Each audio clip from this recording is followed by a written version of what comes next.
kind of coming to a good natural stop. But hi, everyone. For those of you who just dialed in, thanks so much for joining our Workbench Masterclass today. My name is Kira Colburn. I'm head of platform at Workbench. And for those of you who are new to Workbench, we are an enterprise software VC based in New York City. And Kyle, it's also like 90 degrees and super humid in New York City. So there's no escaping it on the East Coast right now. But we are a $125 million fund and lead seed rounds in enterprise startups throughout the country, including companies you've probably heard of like Cockroach Labs, Spring Health, Catalyst, Fire Hydrant, Arthur, and many more. And our team actually hails from larger enterprises, so we know the inside workings of what the go-to-market process works like. And this is actually the #1 thing we work on with our founders, really day in and day out, like figuring your first design partners, your first 250K in enterprise sales, and so much more on the go-to-market front. And that's really why we launched this masterclass series with founders, operators, and execs to share their most tactical playbooks. So while we all know that growth is a long-term journey and nothing can scale overnight, startup life is still very, very much a race. So we wanted to learn the quick wins to build top-of-funnel momentum fast. And today I'm super thrilled to have Kyle Poyar here with us today to teach us the practical, the low effort, and everyone's favorite, the low budget tactics that deliver tangible results. So Kyle is an operating partner at OpenView based up in Boston and author of the very, very popular Growth Unhinged newsletter that has almost 50,000 subscribers on Substack and is personally one of my favorite reads and something our team reads pretty much all the time. And he spent over 14 years working and advising and interviewing top startups about their growth journeys, including companies like Calendly, Ramp, Canva, HubSpot, Wiz, Dropbox, probably so many more I'm not even naming here. But we would love this to be super interactive, so definitely feel free to put comments, questions in the chat as Kyle goes through his slides, and we'll have plenty of time for discussion at the end. But with that, I think, Kyle, I can just hand it on over to you and I'll stop screen sharing here. Awesome. Thanks, Kara. And I will start sharing my screen. Give me a second, folks.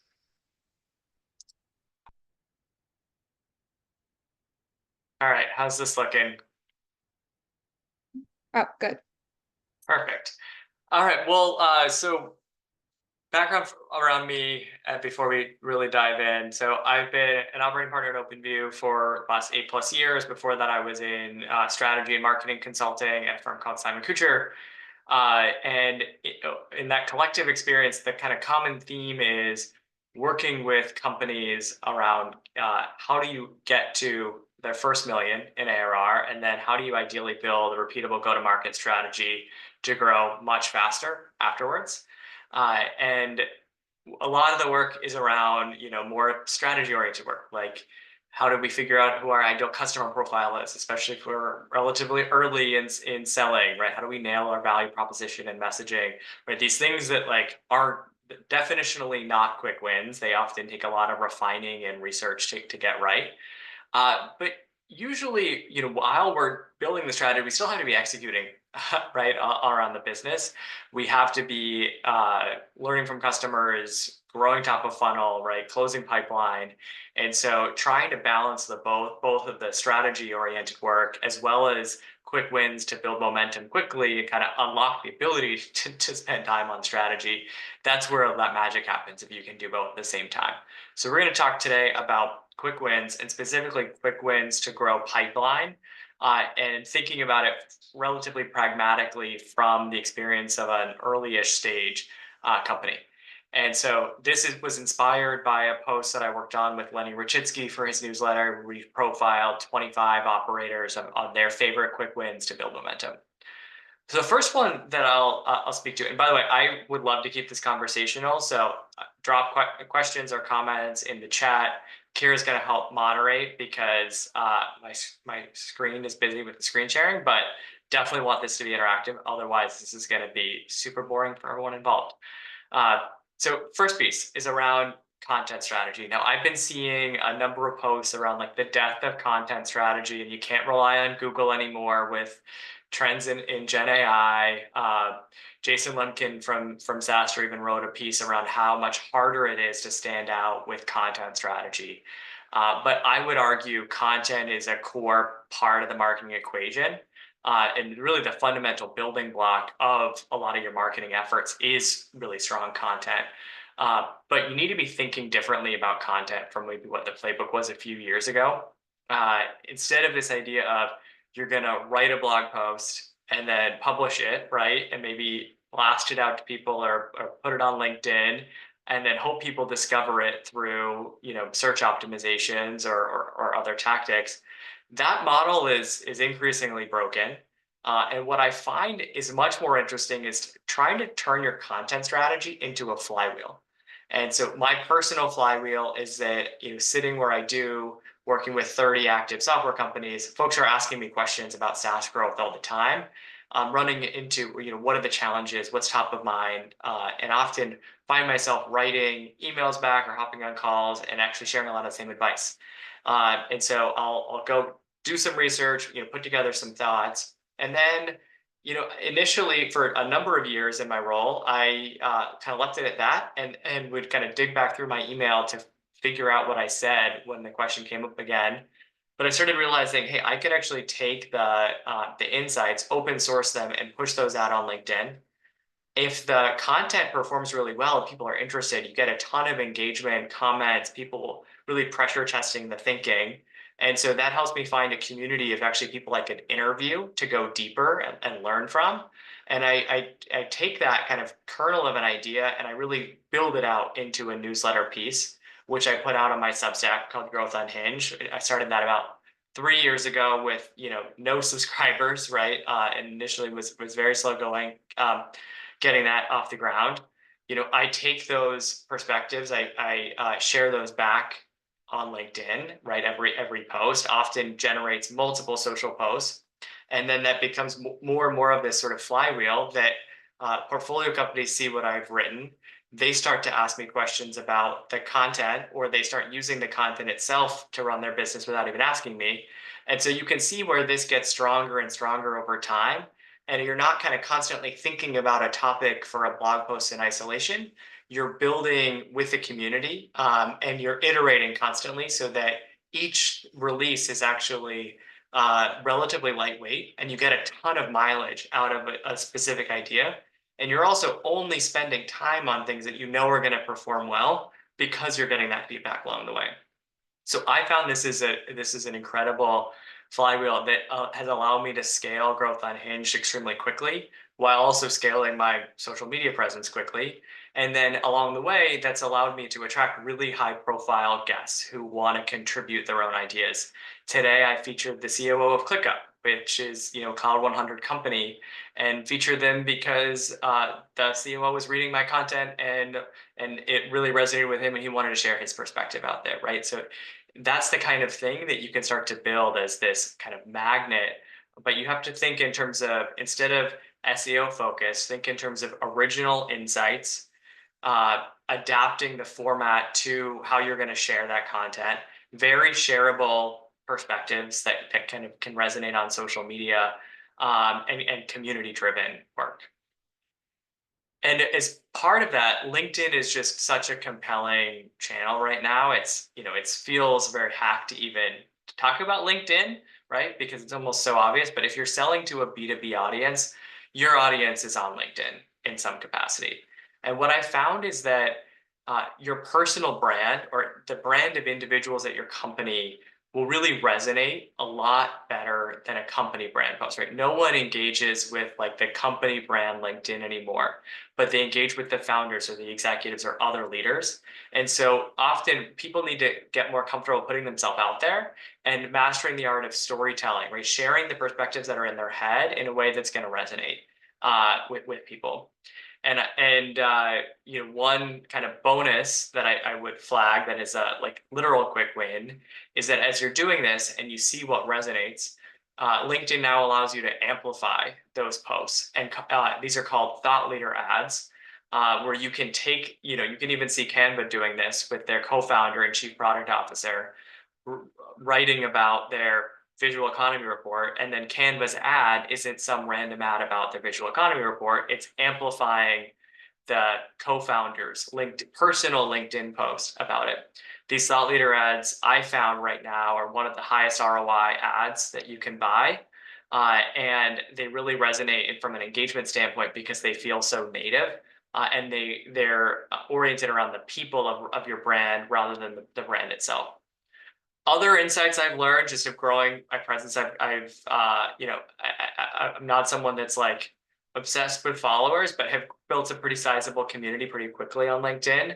And the learnings for me are, it's like, first off, you really need to engage with the community and be present. And so follow people in your space. If you have top customers, if you have partners, employees, right? Understand who that community is that you want to be following you, and engage with their posts, learn from them, drop in comments, be supportive. That really goes a long way, both for the algorithm as well as for the relationships that you build. Visuals are critically important. The posts that perform best always have some sort of compelling visual to them. And so the more you can have a distinctive visual and create posts that actually are what I think of as zero-click posts. No one necessarily needs to click to get to your website, because they can see a lot of value even without clicking.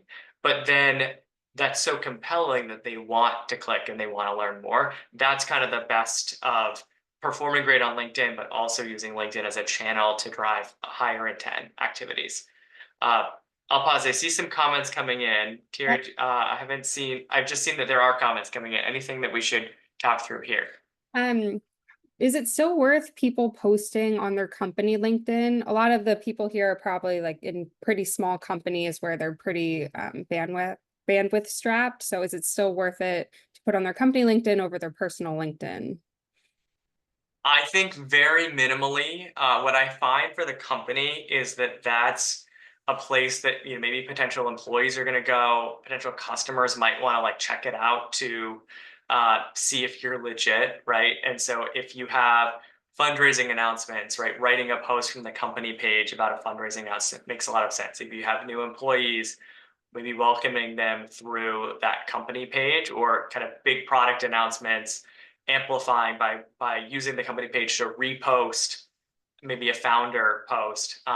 You want to have some activity, but the idea is like maybe that's somewhere where you post once a week, once every couple of weeks. It's really more so that when someone looks in your feed, it shows there's some sort of activity and highlights the things you want to be known for the brand, but generally not the best place to post things like, I'll see the occasional startup like posting memes on their company page, but they're trying to sell to the CISO, and it can really backfire from a brand standpoint. So I would try to limit your focus there in terms of like how much time you spend in that area. Yeah, and what are some strategies you might suggest for like a marketing person trying to get their founders on board with a LinkedIn or content strategy in general? Just because they might not see it as something that's super tangible or super short-term results. Of course, they have 1,000 other things they need to prioritize in a day. Totally. And I hear this. I would say like the first thing I would just share is it doesn't need to take that long. I post 3-4 times a week. I often do that because I have an idea literally in the shower, or like on my commute into the office, right? Or I'm able to repurpose something that I wrote elsewhere. I really don't spend a lot of time on it. Obviously, if something does well, I'll then maybe like take that kernel and build something kind of bigger around it with a better visual. But the first post doesn't really need to be that time consuming. So first off, like try to get people to time bound it. You can spend a ton of time on it, but the idea is more about frequency, regular engagement, and iterating, right? Learning what works. And if you're trying to have something be perfect right out of the gate, that's going to minimize the amount of learning that you get. And so that's a guiding principle. The other thing is I'd like to build a schedule around it that can help founders like create some predictability about it. So if you think of like Monday through Friday, all right, we're going to post something 4 times here, maybe 4 days out of these 5. Monday is going to be a day for, topic X. Tuesday is going to be a day for topic Y. Wednesday is going to be a day for commenting and engaging with other posts and kind of learning. And then Thursday is going to be a day for topic Z, right? And so you can craft sort of like a template around what kind of post it's going to be, or what's the, like this is a quantitative post about an insight we've seen in the industry. This next one's going to be about company building and what I've been learning building company X. Like if they have that template, it takes the thinking out of it. All of a sudden they'll start to get ideas beyond the template, which is great, but at the minimum, they should stick to what's on the template. And then also, you might even just want to take 30 minutes in a week, have a one-on-one, record it, right? Ask the founder questions and kind of take what are the kind of interesting insights. And, if you use the transcript from that transcript can be a baseline that you can kind of do some ghostwriting to punch up, or even throw into AI tools like Copy AI.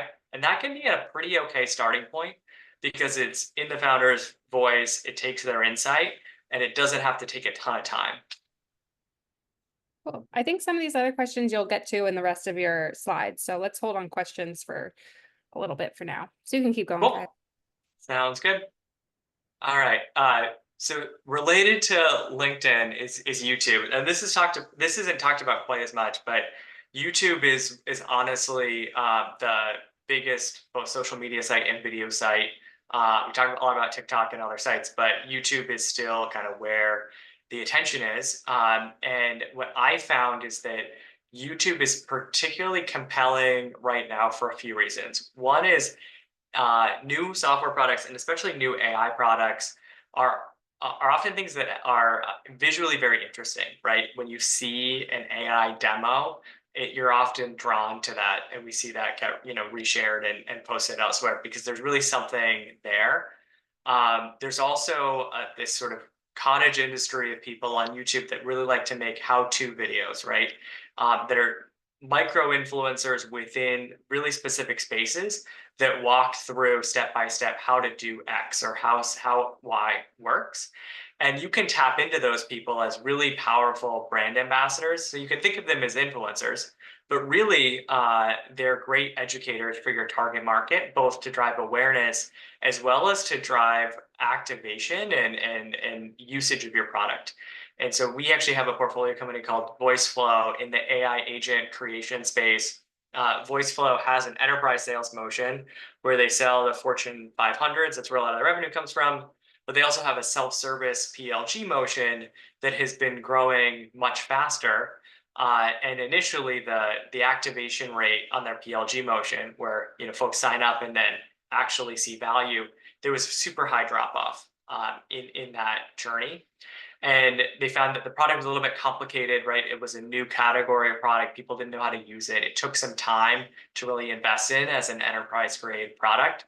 And so the company's invested in working with YouTube influencers who, talk and build videos around their space. And those people teach people how to build X or build Y or build Z with VoiceFlow.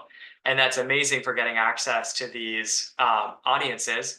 But then the audiences that view the video are highly qualified because not only are they aware of the brand, but they've actually already seen how to set up the product and already found a use case where the product can add value. And so they're starting so much more advanced than someone that just passively saw an ad or read a piece of content that you wrote.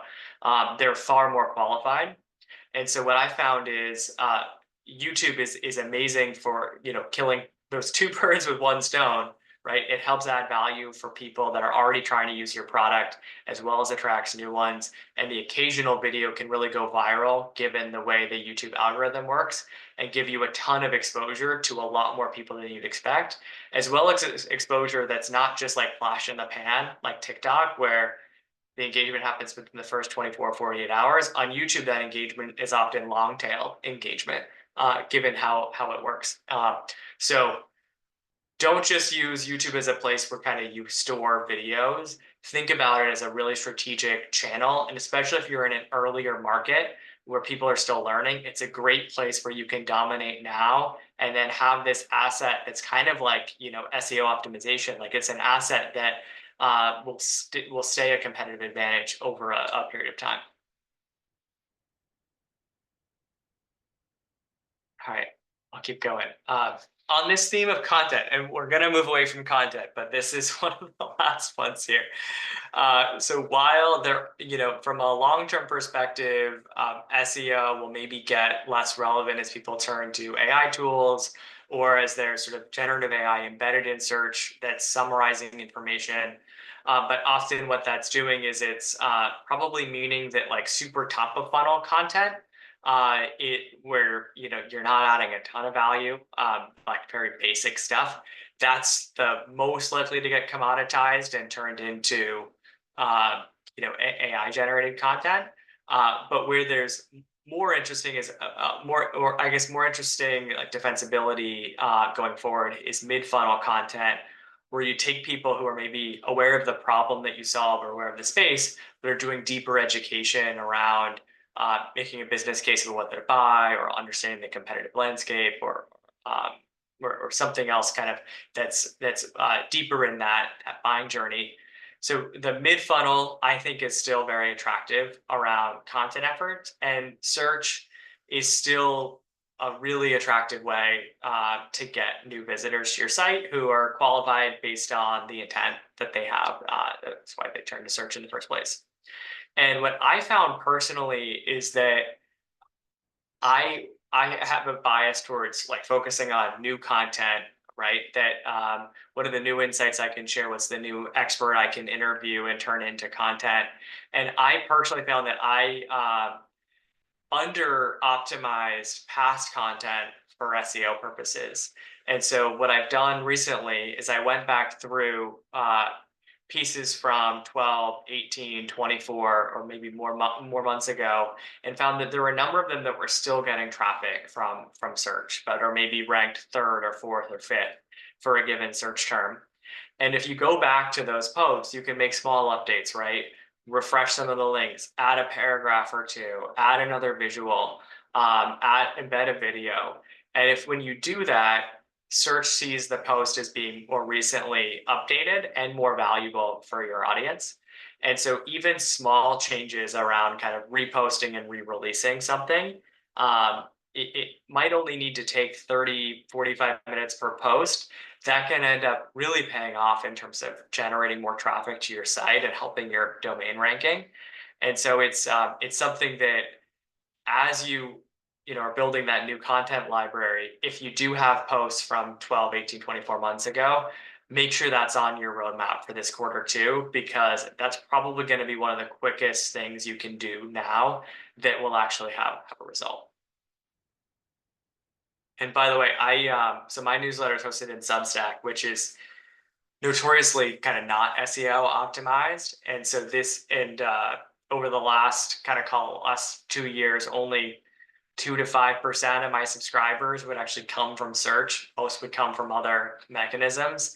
And so just making small changes like these has upped that to 10% of my new subscribers this year come from search, and kind of on a trajectory to get that closer to 15 to 20% towards the end of the year. So it doesn't necessarily need to be something that that takes a ton of time in order to pay off.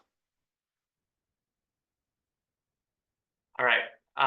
So once you take content or take some of those different channels that I talked about and get people to your website, oftentimes we think about a marketing goal as how many signups or leads are we generating based on these different, whether it's ads or other kinds of, or events or other kinds of marketing activities.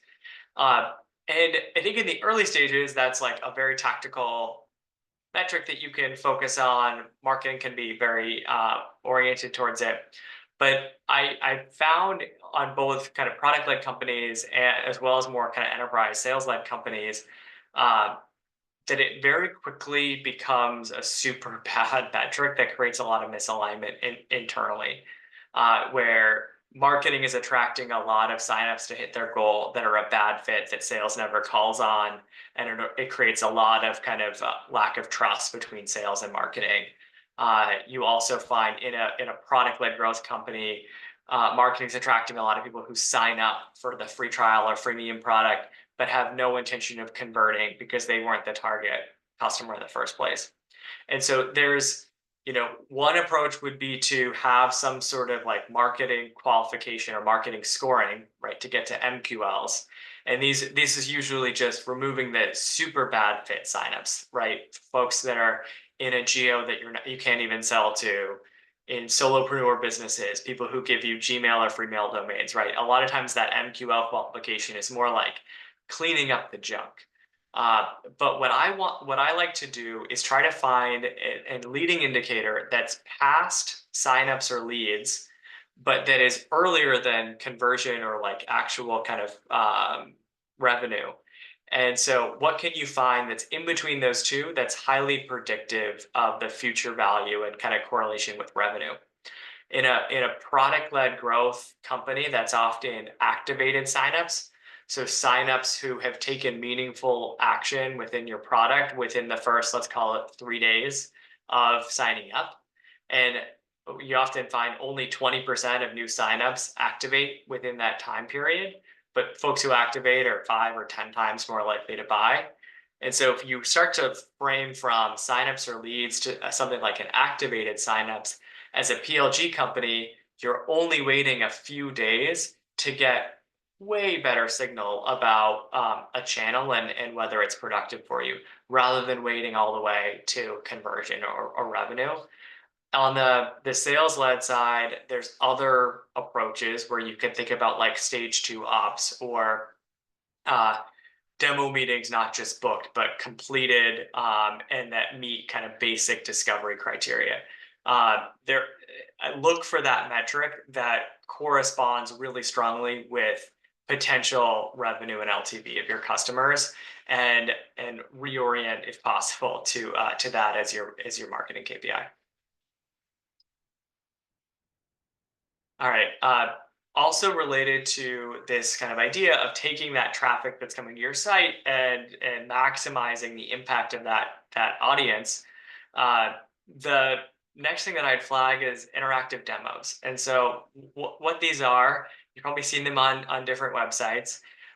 These are self-guided experiences that you can embed on a website or a landing page or anywhere you want, where users feel like they're actually adopting your software, but in a more of a sandbox environment that's pre-populated, often towards a specific use case or a specific product line.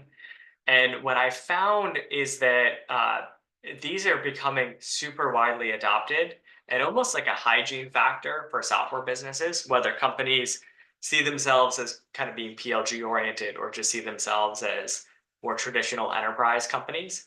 And the reason why is these allow your website visitors, your users, to really kind of better qualify themselves and get much more interested in what your product can do for them specifically. Generates a lot of this kind of curiosity and interest. And anyone that comes through to a demo request from this interactive demo converts at a far higher rate than traditional demo requests. So I often find there's pretty high engagement here where you get more people that land on your website to actually take a meaningful activity, and you get much higher conversion from these audiences, and a kind of a better sales cycle with these audiences. And so this is something that is great for most businesses, large and small. It's something you can actually spin up a proof of concept on, like within a matter of a couple of days. There's a number of tools out there, whether you look at like a Walnut, a Novatic, a Storylane, there's like a bunch of these. But I find that this kind of essentially like product as content experience is something that more and more buyers are looking for, and is a way to make a lot more of the traffic that you have on your site. I'll pause here, Kara. Anything else we should flag from a comment or chat standpoint? Otherwise, I'll keep going. I think on the recent stuff, we're all good. Hold on, let me scroll through. Yeah, we got most of the content stuff, so I'd keep going for now. Cool. All right. Next, so again, focus on kind of continuing to drive conversion here.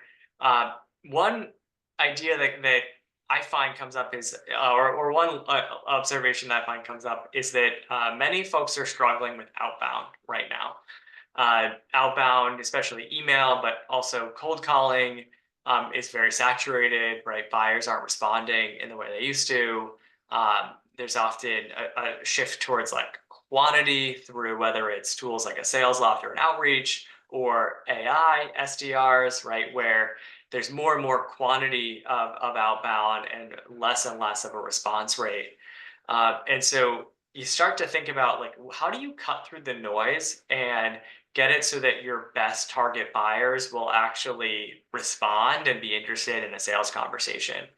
And one of the best ways I've seen to do this, and I've seen it back both when I was in consulting at Simon Kucher, because this was part of our playbook back then, but then also, like super interestingly, for software companies in our portfolio, is doing something to manually showcase product results.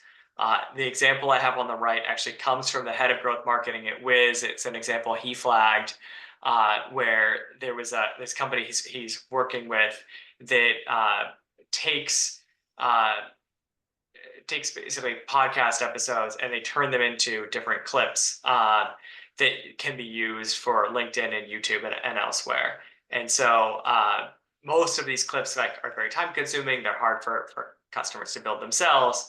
And so this company could have reached out to their target customer saying, hey, we have this solution that allows you to take your long form videos and turn it into clips. But like there's probably going to be a low response rate there. Instead, what they did was they said, hey, we've actually created complementary clips that you can just start using right away if you want to. Do you want to check them out? And I often like to set this up as like, hey, we've done this thing. Are you interested in seeing it before sharing it? If you don't get a reply, right, then share it directly and say, hey, here it is. Would love to get your feedback. You can put tracking links to see if they actually engage with it. But people feel that you've really personalized something to them, right? So it kind of cuts through the noise. It also draws on this curiosity effect where people are really curious to see like what you built for them, right? They want to learn more. And they're often just so appreciative of the time that you put in that they feel like they owe you a response, or they kind of owe you kind of something that's reciprocal. And so I find that's a great way to engage with, maybe not all of your accounts, but if you take your top 25, top 30, it's definitely a powerful test, especially if you can automate the creation of some of these things. Kyle, we have two quick questions going back to the Yeah. demos. Someone asks, how would you suggest this strategy when sales teams might think that marketing is taking the demo away from them? So good question. So these are, another word for them is like self-guided tours. They're generally not complete around showing everything the product can do. It's more giving the customer a feel in the matter of like a few minutes of the kind of value proposition and seeing that in real life, right? It's like feeling like they're doing a test drive of the car. But if they're interested or it looks compelling for them, there's so many more questions that they have. It's like, oh, do you have X feature? How does this work? Do you integrate with these tools? Is this an affordable price point, right? Like, hey, do you also support XYZ use case? And so if someone has gone through this, few minute self-guided tour, that actually makes them so much more prepared for a fuller demo. But it means that the sales reps can't just have a very generic, very kind of out of the box demo experience. They have to deliver above and beyond. And not every seller is going to be, great at doing this, but a seller that can ask great discovery questions and then kind of personalize that experience to the customer and what they're specifically looking for, and be willing to go a little bit off script based on addressing the customer pain points and needs. I think that that's going to really elevate that next experience. And so I guess I would frame it as like, this isn't taking away from the demo at all. Customers still need to do a demo, but we need to personalize the experience and go and take it to the next level beyond what they've already seen. And so think of this as you're getting a much more qualified customer. And so this is more like the second demo you're doing with this customer rather than the first demo. And do you have any examples of your favorite interactive demos?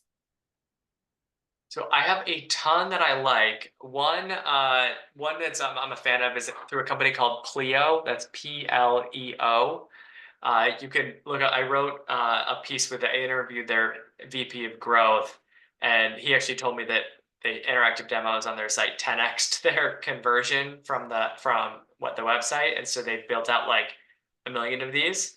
But Pleo is a great example. It's a fintech product. You can think of it as like a European competitor to like a Ramp or a Brex, and so it's the kind of product that is something that's like a more high intent purchase, but for like an SMB audience that you want to have a higher velocity sales motion. And so they found it work extremely well. So I would check out Pleo. I just dropped their link in the chat for anyone who wants to see it. Cool. I think we're good on All questions. right. Cool. All right. So we talked about showcasing product results. Another quick win that this is more akin to the interactive demo, but when you think about having a sign up page or a demo request page, I'm a big fan of having the sign up in front of essentially a UI with fake data. And so you can also put this kind of a page over your interactive demo, right, to get people to give you their contact information before they actually go through it. This feels like a final step, right? It feels like you're peeking behind the curtain. You're very, very close to the thing that you're trying to do. And so it kind of taps into this curiosity bias and tends to lead, I found, to higher conversion rates on these sign-up forms because people feel like it's not just sort of a generic, like, hey, they're asking for my name, my phone number, my email, my industry, my firstborn child's first name, like all of these things, and then it's just going to go into the ether. It really feels like you're getting close to the thing that you're trying to achieve. And then the other two quick wins that I have are around pricing. And so we're talking about pipeline, which a lot of times is getting more customers. But another way of building pipeline is getting more revenue per customer. And that's something that is often one of the most important kind of quick wins out there. Not to say that pricing is the quickest of wins. Like while you could change pricing pretty easily, it's a decision that you don't want to take lightly. You want to make sure you do your research. Could backfire if you do it wrong, right? So it's not necessarily something to be glib about, but there are some quick win pricing changes that you should be aware of and might think about applying to your business. One in the enterprise space are price escalator clauses. And so I did some research with the team at Common Paper, which has this really interesting data set around contracts between technology companies and their customers. And what they found, there's some stats on what they found are on the right, but 1 in 3 of the contracts have an automatic price increase at renewal. And these price increases tend to be between 5 and 8%. And they tend to be more common with enterprise customers. And so what I think about is like if you can start applying an auto price increase of 5 to 8%, and many of your customers are expecting that or would approve of that, right? Wouldn't cut it out of the agreement. All of a sudden, you're baking in some growth in terms of next year's growth, the year after, and so on. And so often that's something that for a large enterprise, they're in some ways appreciative of it because they know how much to budget for next year. And it gives them some predictability rather than a price increase kind of coming out of nowhere. And so I find that there's some value here. The other thing is that if you're trying to get the customer to commit to a 2 or 3 year agreement, you could say, hey, we'll actually waive the price increase and you'll get a flat, the same price you'll get for the next year as well. And that could be another way of getting the customer to commit to a longer period of time without discounting those multi-year deals. So it's essentially win-win in that regard. Um, Another angle, kind of a similar theme, is having an onboarding fee in enterprise contracts. So this is something that is very standard for larger software companies, but many smaller companies don't have any sort of onboarding fee at all. And what I tend to find is that people expect somewhere between, I would call it like 10 and 20% of the annual contract fee as that sort of equivalent on the onboarding fee. So you think about like a 20K deal, somewhere between $2,000 and $5,000 as an additional onboarding fee beyond that 20K. And what that tends to do is like, A, it helps the customer see that you're committed to their success, and like you're charging for onboarding, but you're actually doing onboarding, right? You're not just leaving them behind. So it gives them a little bit of peace of mind. And then it's something that you can waive or discount in a negotiation where you're able to protect the recurring fee, where you really want to avoid discounting that, or want to kind of preserve that as much as possible. And so it gives you a little bit more leverage in those negotiations. And I tend to find that these combinations of things can start to add, reason realistically like 10, maybe even 15% higher effectively recurring revenue per customer, just from a couple of changes that really don't go that noticed in the sales motion. I think this question is asking, what's an example of an onboarding fee? An example of an onboarding fee. Well, so if you think about, well, maybe as a if you're a startup, maybe you haven't bought a lot of software that is more of an enterprise type of software, but for a lot of companies that sell into mid to large customers, there is a set of onboarding that often includes like data setup, training for customers, like setting up integrations. There's some component that is maybe a technical service oriented, and some component that might be more of account management or customer success oriented, and some that might be professional services oriented, right? Where you're teaching them best practices around how to use it. You're generally like packaging that up into the experience to get the customer to be up and running really fast and seeing a ton of value. And so you probably have an onboarding experience, even if you don't charge for it today. You're maybe doing these things for free to go above and beyond for the customer, but it's about packaging that up as essentially its own SKU. Gotcha. And how do you feel about displaying pricing publicly on your website for enterprise companies? So when I've done a lot of research in this space, have a bunch of thoughts, but like rule of thumb, if your initial land price is below 5K a year, it's very commonplace to put pricing on the website.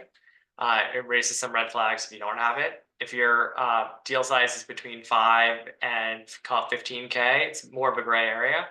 And if it's above 15K, generally speaking, there's not a ton of price transparency out there. So this is kind of just general data. I've seen prices publicly for even very large deals.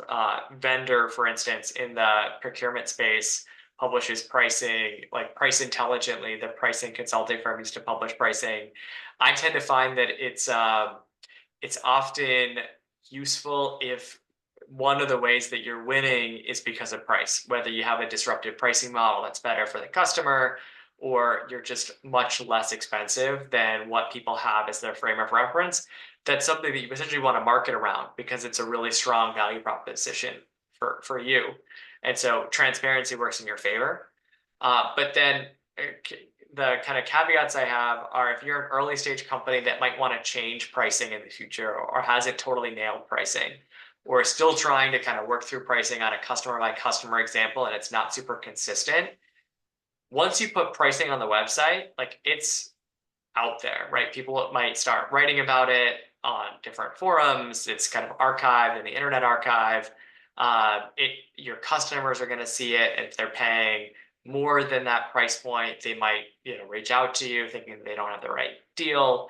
And so I would be careful about publishing pricing too early when you're not confident that there's repeatability and that you're at least going to keep that pricing for, say, the next 6 to 9 months or longer. Final thought, I'm like a long-winded person, sorry about that. Final thought on pricing transparency is like the longer term trend will be towards more transparency because buyers want to know this information, and many of them are using tools like a vendor or a Tropic that have kind of price benchmarking that take the real life data of what customers are paying and they essentially share that externally. And so if your customers are already kind of looking for it and going to seek out other sources of information, I'd rather them do that, but like on a more on an experience that you own, where you can put your best foot forward and really kind of be on the offensive with this and put it in the right context, rather than have customers maybe get the wrong information or present it out of context. So long-term trend will be towards pricing transparency, but we're not totally there yet, and kind of take these other rules of thumb as at least directional guidance. I know you have two more slides and a little less than 10 minutes, so I'll let you keep going. Cool. Uh, so on the topic of pricing, what I find for early stage companies, because I've worked with maybe 25 of our portfolio companies on changing pricing. Most of the time, that's a price increase in some way, and most of the time it was successful, right? Like conversion rates or win rates didn't go down. Time to close didn't necessarily go down. Like people were worried about them, and then customers may not have noticed them. And part of that's like your pricing, your product's getting better and better. You're getting smarter about who your ideal customer profile is. That ideal customer profile sees more value than the average person. You have more proof points around the value, right? And the track record around delivering value for your customers. So, the natural like state of the universe is to be able to have more pricing power and raise pricing over time, and have that generate incremental revenue. But what I find is very few companies that change pricing have a solid retrospective analysis on what happened. And so if you looked at, all right, we changed pricing 3 months ago, 4 months ago, the cohorts that signed up since then or that requested a demo since then, what was our win rate, within the first 60 days or first 90 days? What was the time to close? What percentage of deals did we lose because of pricing? What was the average deal size, right? What was the net retention rate we saw in these cohorts versus earlier cohorts? And what you find is that there's a lot of learnings that you might actually want to apply for a next price increase. It might be that you didn't go far enough and there's still opportunity here to use pricing as a lever. You could do it again, which is often the case for an early stage company. But then there's probably other learnings, right? Where you might have increased the average deal size, but hurt expansion revenue, or maybe you actually lowered average deal size, but raised expansion revenue. And that's something you should kind of be aware of, those dynamics to better forecast your business. But this is something you can do this analysis relatively quickly. It should take a few hours if you have the proper CRM data from your customers. And this is like almost certainly going to yield an insight that's going to lead to a change that's going to grow revenue and pipeline. All right, final one. This is also on pricing. I'm a big pricing nerd, if you haven't been able to tell. And this is a little bit less of a quick win, but it can be to some extent. A lot of times in software, we have like hard gates in our products or our packages where there's very explicit plan limitations. Like, hey, we have X feature included in this plan and Y features included in this other plan. If you want Y features, you have to move to this other plan. And one of these gates is, for example, seat limits. Like you bought a 10-seat limit plan. If you're wanting to invite the 11th user, that's blocked until you upgrade to a different plan type. I tend to be a fan of shifting the mindset from like, instead of oriented towards these hard gates where you have like explicit limitations that require admin approval to change, shifting to soft gates where you let the customer take the action and then you inform them, hey, you moved beyond your limit. You either need to stop doing this or, we're going to have to move you to the next tier. What this does is it creates a sense of loss aversion for your customer. People value things more after they've used it than if they've never used it in the first place. It often opens up more champions, right? People discover things they didn't know existed, and once they've used, they don't want it taken away from them. Figma does a great example of this. So with Figma, it's a collaborative design platform. And the benefit of Figma is in the collaboration, but they charge based on seats. And so can you imagine if Figma didn't let you share the product with anyone else around collaborating on a design unless you upgraded your plan? Like that would be a pretty bad experience, right? But also, if imagine if they just let anyone on an account share Figma, and then all of a sudden the price is going to balloon, and an admin freaks out about their budget. So this super smart model that's an in between, where they let anyone who's an editor invite anyone else to be an editor, and then team admins get an email a few days before payments due, recapping the bill and highlighting any new editors that were added. They can then, adjust these permissions and remove people from the plan. So they feel like they have control, but generally that kind of means the spend goes up like this, maybe down slightly, then up, then down slightly, then up. This experience leads to a lot more internal virality within a customer and a lot of expansion potential. So just something that's like a general kind of like view of the world that I'd love to see more of, and think that it can create a lot of benefits for business. Kyle, this has been super helpful. I'm going to ask you one very quick last question. When would you suggest that a startup hire a growth person, their first growth person? So well, I guess it depends on like sales led versus PLG. A lot of times I think about like uh, where founders are spending their time, and what's sort of become repeatable, right? Where you often don't want to hire someone and hope that they can kind of figure out what they're doing. You want to have tested something, seen that it's working, but it's kind of working in an initial way, and you need someone to really scale that effort out. And so I think of it less of like revenue oriented and more of like, hey, as a founder, we've gotten some consistency around generating pipeline, and these are the messages that work. This is the target profile. We need some junior sales reps that are focused on sort of outbound pipeline generation, right? And have the founder still close. Or you might find, hey, we found some success with content, but we need someone to scale our content efforts. Or there's a consistent playbook of how we close customers. Like, look to prove it out first with the core team before hiring specialists. And then the other kind of flag that I have is I have a bias right now towards like generalist ops people like a chief of staff to the CEO or like a head of ops that can test some of these new channels, and are kind of Jack or Jill of all trades types of people that are like sort of smart and T-shaped people that can kind of like be dangerous in a lot of areas. That often is a great way of like having someone work on growth initiatives, but have some flexibility around the profile where these people actually like sort of trying out new things and taking on special projects. Cool. Well, with that, we're pretty much at time. So Kyle, thank you. Thank you so much for this great masterclass. As a reminder, it's going to be the recording and these slides are going to be posted on our website. Definitely sign up for Kyle's newsletter, growthunhinged.com, and follow him on LinkedIn. And then also just a reminder, if you are a pre-seed or seed stage enterprise startup and would like to chat through anything go-to-market, our Workbench team is very happy to chat. So just reach out to us at vc@workbench.com. And if you like today's masterclass, we have one more coming up in our summer series with David Politis, founder of Better Cloud, on effective leadership tactics. Let me see if I can pop this in the chat really fast.